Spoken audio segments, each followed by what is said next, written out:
Nah, nah, nah. That was pathetic. I don't know if you can see it. I can see myself on the camera. You can see that my face is a bit red because that was a shit performance. That was an absolutely shocking performance. Especially in the circumstances as well. Listen, we were shit. We were really, really bad. Chelsea were by far the better side, with 11 men and without 11 men. We started off poorly. It reminded me of our visit to Stamford Bridge in October 2023.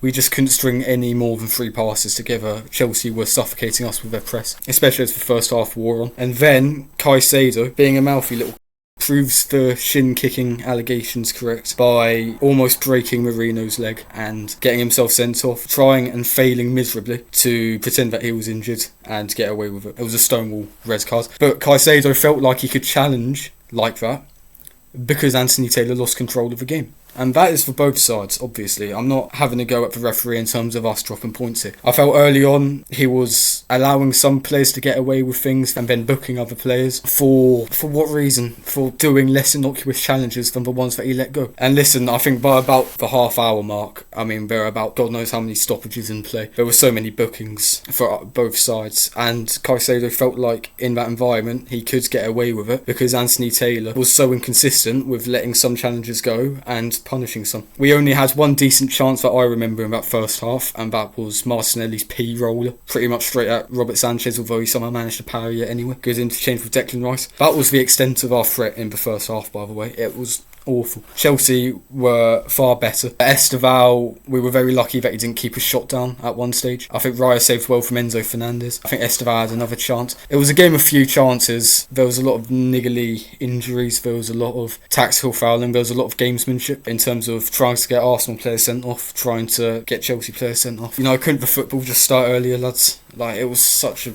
drag of the first half. And listen, Caicedo should have been sent off, obviously. I don't think you can refute that. I should think happy have been sent off later in the first half. I know I'm an Arsenal fan, but come on, you can't send someone off for that. Second half starts in the worst possible fashion. They get a corner, Chalobah scores from a corner. All of a sudden we're 1-0 down against 10 men who are going to defend with their lives for the next 30, 40 minutes. I said to people at half time, we should win, and for that reason we won't. It feels like that game. It feels like the type of game where we won't win. And listen, I proved to be correct. I predicted the Caicedo sending off, by the way. AN Sports and description. Listen, I'm just infuriated with that. We were absolutely awful. Saka crosses it in. Marino, good header. Instead of celebrating, mate, get that fucking ball out of the net and fucking get back to the centre circle. Honestly, that fucking pissed me off. And Saka as well. Listen, great assist, and you carried the majority of our threat from our attacks, as is so often the case. But stop going for fucking glory, mate. You don't... apart from Rice and... was it just Rice? Apart from Raya, Rice and Marino, really. No, even Marino misplaced passes.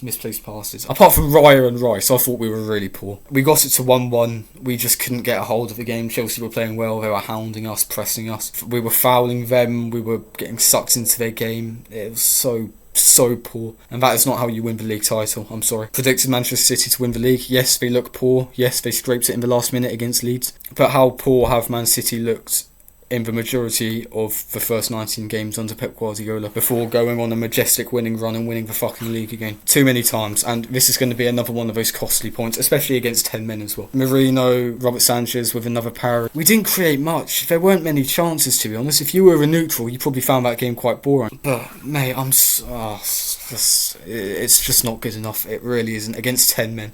I don't care who you're playing against, you need to get the win there if you want to win the league title. Listen, only 5 points above City now, and we're only in November. It's just such a poor situation to be in, because you know what they're going to do, and you know what Arsenal are going to do. Not just under this manager, because we know this manager's a bottle job already, but in terms of Arsenal Football Club over the last 22 years, you just know what's going to happen, don't you? You may consider it a knee-jerk reaction. I don't think so. I think this is just another fucking load of shit, essentially. The substitutes that came on as well, what the fuck were they playing at? Lewis Skelly was fucking shit.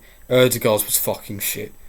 Madueke was fucking awful. Gyökeres didn't get any service as per usual. Did anyone else come on? Before the game, Saliba wasn't in the squad because he got a knock in training. He travelled with the squad, he wasn't in the squad. Nketiah and Mosquera really struggled for me. It's clear that they don't have the chemistry there, and that's obvious. We've only started one game together, and that was a game where we conceded about 6 shots on target. It should have been about 4-0 down to Brighton in the first half of the Carabao Cup. I don't think they played very well at all. Nketiah grew into the game. I liked that little bit with Pedro Neto as well. Like, we need much more aggression like that in our squad, especially with Enzo and Caicedo trying to run their mouth in the first half. Overall, the ref lost control of the game. From a Chelsea perspective, I think they'll be the happiest side, especially down to 10 men. Arsenal, that was pathetic. We played like shit. We were shit. I'm just really deflated after that because we need to be winning games like that. We need to be winning against Chelsea when they're down to 10 men. I don't care if it's at Stamford Bridge.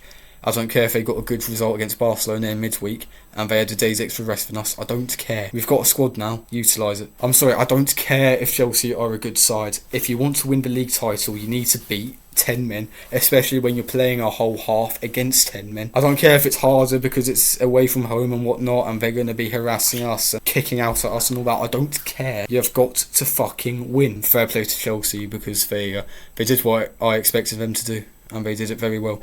Reece James, by the way, that was an absolutely monstrous performance there. In terms of the Rice-Caicedo debate, I think this game might have answered it. Please do leave your thoughts in the comment section below. Whether you agree, disagree, listen, it'll be a good discussion. Adios.